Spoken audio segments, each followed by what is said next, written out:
घर के अंदर जो बड़े बुजुर्ग होते हैं वो अपने बच्चों को बहुत ही अच्छी शिक्षा देने की कोशिश करते हैं। वो उनसे कहते हैं कि अगर तुम्हें कहीं जाना भी पड़ जाए तो किसी अनजान व्यक्ति से रास्ते में कुछ खाना नहीं, उनसे कुछ लेना नहीं, ना ही उनके साथ में इस तरह से घुलना मिलना कि जैसे वो तुम्हारे परिवार के सदस्य हों। लेकिन बच्चों को ये सब बातें कहाँ अच्छी लगती हैं। उन्हें तो ऐसा लगता है कि जो हमारे बड़े बुजुर्ग कह रहे हैं बस ये ऐसे ही कह रहे हैं, हमसे ज़्यादा ज्ञानवान तो यहाँ पर कोई भी नहीं है, क्योंकि हम अपने खुद से अपना ख्याल रखना जानते हैं। और उसके बाद वो ऐसी राह पर निकल जाते हैं जहाँ पर उन्हें कठिनाइयों के सिवा कुछ मिलता ही नहीं।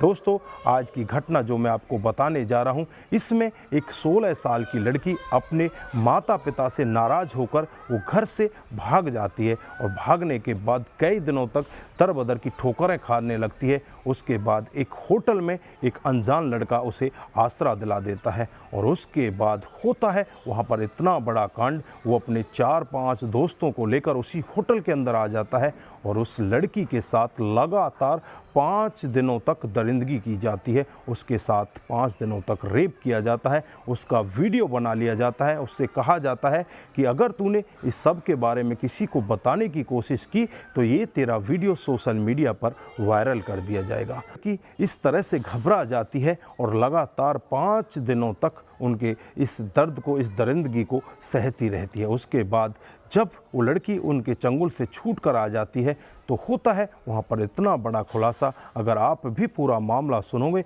तो एक बार के लिए आप भी दंग रह सकते हो। आइए दोस्तों, जानते हैं पूरा मामला क्या था। नमस्कार, जय हिंद। आप देख रहे हैं APH न्यूज़ राहुल रावत के साथ। तो दोस्तों, आज की जो हकीकत की घटना आपको बताने जा रहा हूं, ये राजधानी दिल्ली की है। की उम्र 18 साल से कम है। ना तो इस लड़की का मैं आज आपको नाम बताऊंगा और ना ही इसका पता बताऊंगा। दोस्तों, राजधानी दिल्ली में एक परिवार के अंदर एक 16 साल की लड़की रहती है और जो लड़की होती है वो अपने आप को कुछ आगे बढ़ाना चाहती है। माँ बाप की सोच से भी वो बहुत आगे बढ़ना चाहती है। माँ बाप उससे कहते हैं कि बेटी, अभी तेरी उम्र बहुत छोटी है, तो ऐसा मत कर। जब तेरी उम्र बढ़ जाएगी तो उस तरह से फिर आगे बढ़ती चली जाना, उस तरह से अपने काम काज करना। लेकिन बेटी यहाँ पर कहाँ मानने वाली होती है। 9 जुलाई 2023 को एक ऐसा दिन आता है, लड़की अपने माता पिता को बिना बताए घर से फरार हो जाती है।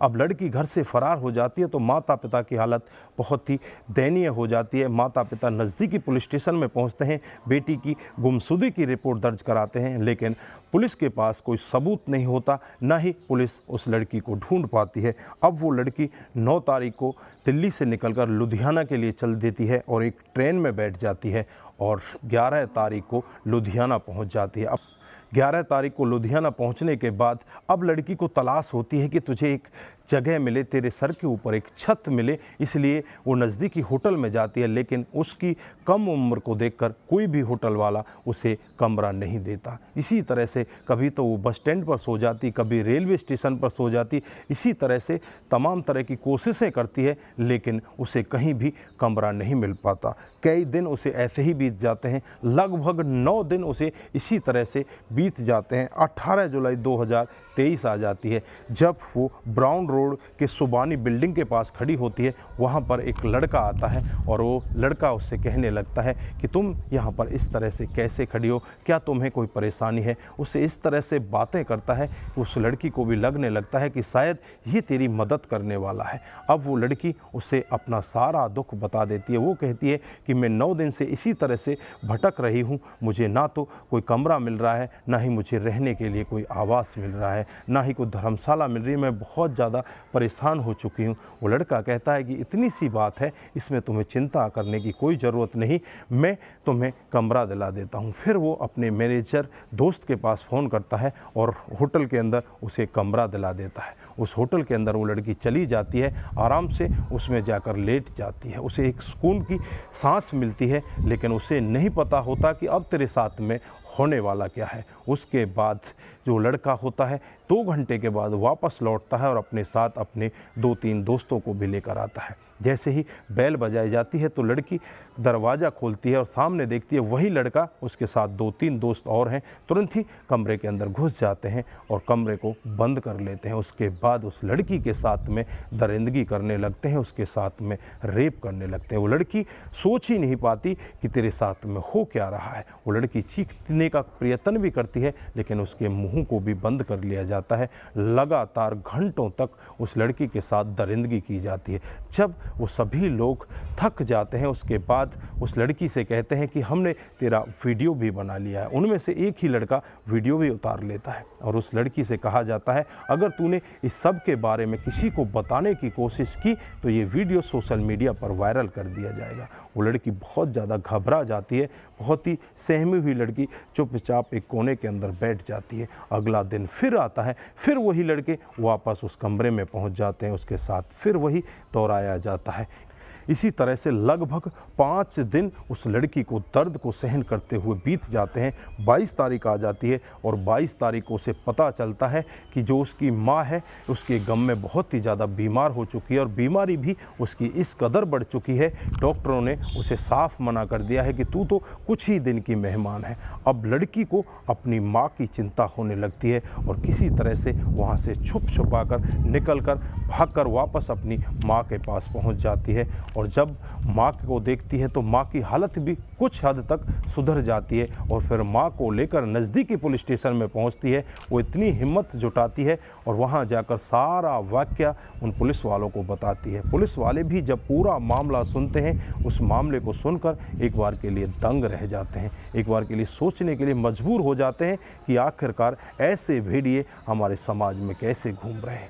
दोस्तों, पुलिस तुरंत ही एक्शन मोड में आती है और उस होटल का रुख किया जाता है। वहाँ के सीसीटीवी कैमरे को खंगाला जाता है तो वहाँ पर 2 लोगों की पहचान तो हो जाती है, जिनमें गौरव और मनीष। बाकी 2 लोग और होते हैं जो अज्ञात होते हैं, जिनकी अभी पहचान होना बाकी है। पुलिस तुरंत ही उनके घर का रुख करती है। वहाँ जाकर देखा जाता है तो वो पहले से ही घर से फरार हो जाते हैं। पुलिस दावा करती है कि जल्द ही उन दरिंदों को पकड़ लिया जाएगा और उनके खिलाफ तमाम धाराएं लगाकर उन्हें जेल के अंदर बंद कर दिया जाएगा। दोस्तों, यहाँ पर सबसे बड़ी सोचने वाली बात, वो लड़की अपने माता पिता पर विश्वास ना करके एक अनजान व्यक्ति पर इस तरह का विश्वास दिखाती है और उसके साथ में होता क्या है। जो बड़े बुजुर्ग पहले से समझाते आ रहे थे और जो पहले से उससे कहते आ रहे थे, उसने अपने बड़े बुजुर्गों की एक ना सुनी और उस ना सुनने की वजह से उसके साथ इतनी बड़ी दरिंदगी हुई, इतनी बड़ी घटना हुई। तो दोस्तों, इस घटनाक्रम पर आप क्या बोलना चाहते हैं? आपकी जो भी राय है एक बार कमेंट बॉक्स में ज़रूर दीजिएगा। दोस्तों, इस घटनाक्रम को सुनाने का उद्देश्य सिर्फ आपको जागरूक करना है, आपको बताना है कि अपने बच्चों पर विशेष तरह से ध्यान रखें और अपने बच्चों को इस तरह से कभी भी बाहर ना जाने दें। और इस घटना से बच्चों को भी बहुत बड़ी सीख मिलती है। अगर आप लोग अपने माता पिता को बैकफुट पर डालकर उनको हटाकर अपने सामने से अगर इस तरह का कदम उठाते हैं तो आपके साथ भी ऐसा हो सकता है। तो दोस्तों, अपने आप को बचाने की बहुत ज़्यादा ज़रूरत है। अपने बच्चों का विशेष ध्यान रखें। दोस्तों, आज के लिए बस इतना ही। फिर मिलते हैं किसी नए मोड के साथ। तब तक के लिए आप अपना ख्याल रखें, अपने परिवार का ख्याल रखें, सतर्क रहें, सावधान रहें और ऐसे क्राइम को अपने आसपास ना होने दें। नमस्कार, जय हिंद,